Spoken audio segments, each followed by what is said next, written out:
Anda kembali di Anju Sore pemirsa, tim Rescue Basarnas lakukan asesmen dan reassessment sebelum krain dikerahkan pada Rabu malam. Tim SAR melakukan pengecekan dengan cara memanggil korban secara bergantian.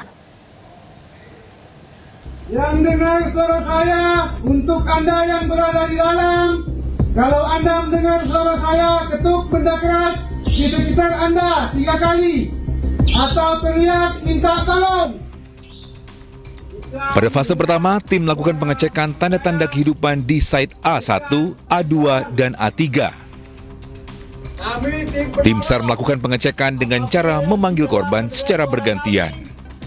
Kami tim penolong, apabila yang di dalam mendengar suara kami, ketuk benda keras 3 kali, atau teriak sekencang-kencangnya. Namun, hasilnya nihil. Pada fase kedua dilanjutkan dengan penggunaan search camera yang menjangkau celah hingga kedalaman 5 meter. Fase ketiga dilakukan dengan wall scan software 400 untuk mendeteksi keberadaan orang di balik reruntuhan dinding beton. Hasil pemeriksaan tidak menemukan adanya tanda nafas maupun denyut nadi. Tim SAR juga menggunakan multi-search seismic scanner yang berfungsi menangkap getaran dan suara kecil dari dalam reruntuhan untuk mendeteksi kemungkinan adanya korban hidup. Setelah seluruh tahapan memastikan tidak ada respon korban dari balik reruntuhan, tim SAR gabungan bersama pihak keluarga sepakat memulai proses pemindahan material dengan krain. Pemirsa, Kepala BNPB Letjen TNI Suharyanto pastikan tim SAR bekerja selama 24 jam. Hingga hari ini ada tambahan 4 jenazah yang ditemukan tim SAR dari reruntuhan bangunan Pondok Pesantren Al-Khozini, Sidoarjo, Jawa Timur. Jenazah ya, jangan lagi diatur sedemikian rupa kantong jenazah di situ hanya misalnya, mohon maaf ya, mungkin bagian tubuh tidak, ini 3 jenazah, 3 jenazah. Yang 2 sudah disampaikan ke rumah sakit, yang 1 dalam proses identifikasi lanjutan, pengurusan jenazah yang lebih baik dan lebih sempurna. Kami sampaikan potensi penemuan akan ada lagi, ya, tetapi nanti akan disampaikan kemudian. Ya. Nah, jumlah santri yang sedang melakukan, ya, ini masih kami belum mendalami seperti itu, ya. Itu nanti tugas daripada instansi-instansi terkait, ya. Sebelumnya bangunannya itu kami tidak masuk di situ. Kami masuknya adalah setelah terjadi bencana, saat ini dan paskanya nanti. Data kami itu, ya, jadi data kami itu yang sudah jelas 108. Ya, 108, 103 selamat, ya, termasuk Ibnu Fairuz ini, 5 meninggal dunia. Yang 58 itu mungkin dikurangi 2 tadi, ya, 2 yang saya barusan ngatakan ketemu jenazah, sama 1 yang sedang proses. Nama-namanya belakangan, ya, belakangan. Karena kami tentu saja tidak bisa menyampaikan sekarang siapa itu, karena tentu saja ada proses identifikasi. Mungkin itu pihak yang berwenang, ada DPI, ya.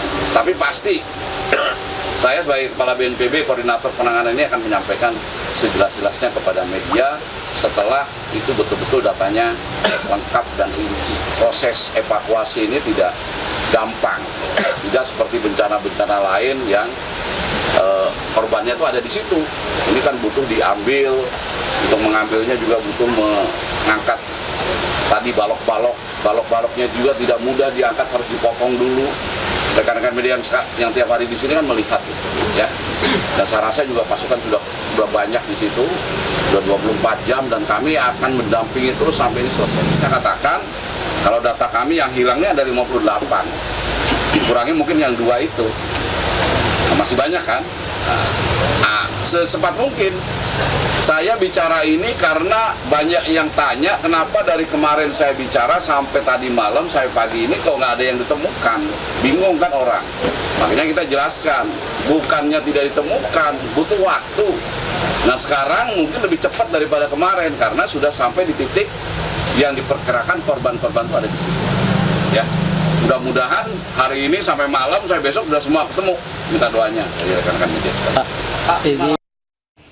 Kita beralih ke informasi lain pemirsa, pasca maraknya kasus keracunan massal di Indonesia akibat makan bergizi gratis, Badan Gizi Nasional menerapkan aturan ketat bagi belasan ribu satuan pelayanan pemenuhan gizi atau SPPG. Saat ini ada 10.000 satuan pelayanan pemenuhan gizi atau SPPG yang beroperasi di Indonesia dan dalam pengawasan ketat. Badan Gizi Nasional juga melakukan pelatihan kepada ratusan SPPG agar menerapkan kehigienisan serta pengelolaan makanan. Selain itu, Badan Gizi Nasional juga sudah menggunakan 50 triliun rupiah untuk Jawa Barat pada tahun 2026 guna program makan bergizi gratis. Jawa Barat sendiri menjadi provinsi paling besar menerima anggaran MBG dibandingkan dengan provinsi lain di Indonesia. Menurut Badan Gizi Nasional, dengan anggaran besar tersebut diharapkan dapat mendapatkan manfaat terbanyak dibandingkan dengan provinsi lain di Indonesia. Oke, soal keracunan kami tetap siagakan. Tim kami ada tim investigasi untuk keracunan. MBG dari Badan Gizi Nasional juga sudah melakukan upaya-upaya investigasi dan tentu itu tetap jalan. Kemudian juga melakukan langkah-langkah perbaikan di lapangan, SOP-nya akan diperbaiki dan kami sudah mengeluarkan beberapa surat edaran untuk optimalisasi tersebut. Ini bagian lain yang harus kita persiapkan secara paralel sehingga nantinya pada saat dibutuhkan di bulan Oktober, November, Desember kita sudah sama-sama siap secara optimal untuk menjalankan tugas kami. Insya Allah semuanya akan ready lah. Pemerintah mengakui ada kekurangan dan banyak tantangan di lapangan dalam program makan bergizi gratis. Kendati demikian, pemerintah memastikan program MBG akan tetap berjalan di tengah desakan moratorium akibat adanya sejumlah kasus keracunan MBG.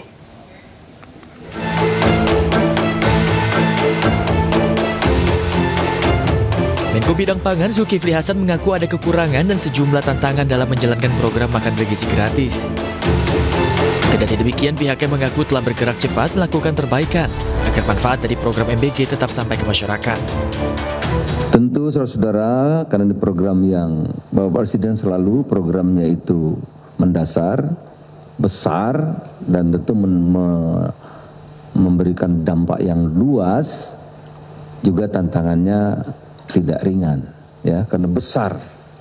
Selalu ruang lingkupnya pikiran-pikiran Bapak Presiden itu besar. Apakah pangan, apakah koperasi, ya, itu besar. Oleh karena itu tentu ada tantangan dan kekurangan, tapi saudara-saudara, komitmen pemerintah jelas, respon cepat, instruksi Bapak Presiden tegas, perbaiki sistem, perkuat tata kelola MBG secara menyeluruh. Sementara itu, Kepala Badan Gizi Nasional Dadan Hindayana mengatakan pihaknya menghentikan sementara sejumlah satuan pelayanan pemenuhan gizi SPPG atau dapur MBG yang bermasalah. Pihaknya juga memastikan program MBG akan tetap berjalan di tengah desakan moratorium. Yang terkait dengan kegiatan MBG, saya tetap diperintahkan oleh Pak Presiden untuk melakukan percepatan-percepatan karena banyak anak, banyak orang tua yang menantikan terkait kapan menerima makan bergizi gratis. Di luar perintah itu saya tetap melaksanakan kecuali nanti Pak Presiden mengeluarkan perintah lain. Sebelumnya sejumlah kasus keracunan program makan bergizi gratis kembali terjadi di sejumlah daerah. Para kepala daerah pun menetapkan status KLB atau kejadian luar biasa dan menghentikan penyaluran MBG di sejumlah wilayah. Dari Jakarta, Ismalia, Irian Syawahyudi, Adi Supriyatna, A-News melaporkan. Sementara itu, Kementerian Kesehatan pun membuka hasil uji sampel MBG bermasalah dalam raker di DPR RI. Hasilnya ditemukan bakteri, virus, hingga zat kimia dalam MBG yang dibagikan. Yang kami presentasikan pada saat itu bahwa Kementerian Kesehatan karena sudah terjadi kasus, kita masuk ke sana, kemudian kita periksa di kecamatan-kecamatan dengan melibatkan Dinas Kesehatan dan Puskesmas untuk melihatlah kejadian ini seperti apa. Nah ini laporannya ada, ini yang paling baru karena paling sedikit dia baru 1.600-an, yang kena juga di atas 10%-an. Kemudian seperti tadi saya sampaikan, penyelidikan epidemiologisnya kita jalankan. Nah mungkin di halaman berikutnya ini kita sampaikan. Jadi dari hasil-hasil penyelidikan epidemiologis dari seluruh SPPG yang sudah kita lihat ada keracunan, ini adalah penyebabnya secara medis. Jadi ada yang bakteri, ada beberapa dari itu virus, ini kimia. Kenapa ini menentukan Bapak Ibu? Karena ini nanti menentukan satu treatmentnya seperti apa kalau dia kena. Kita beralih ke informasi lain pemirsa. Menteri Haji dan Umroh Muhammad Irfan Yusuf atau Gus Irfan mendatangi Komisi Pemberantasan Korupsi. Ia terlihat mengenakan kemeja batik dan peci, lalu turun dari mobil bersama jajaran Kementerian Haji dan Umroh.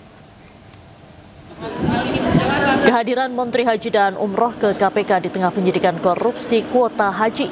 Gus Irfan pun tak banyak bicara saat ditanya oleh awak media.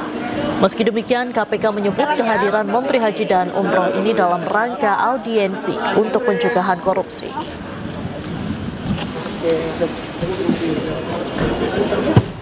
Pemirsa, hacker Bjorka ditangkap setelah membobol 4,9 juta data nasabah sebuah bank swasta.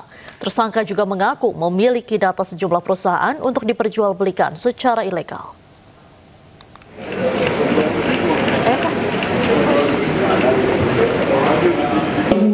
Sampai dengan sekarang itu apakah sama atau tidak?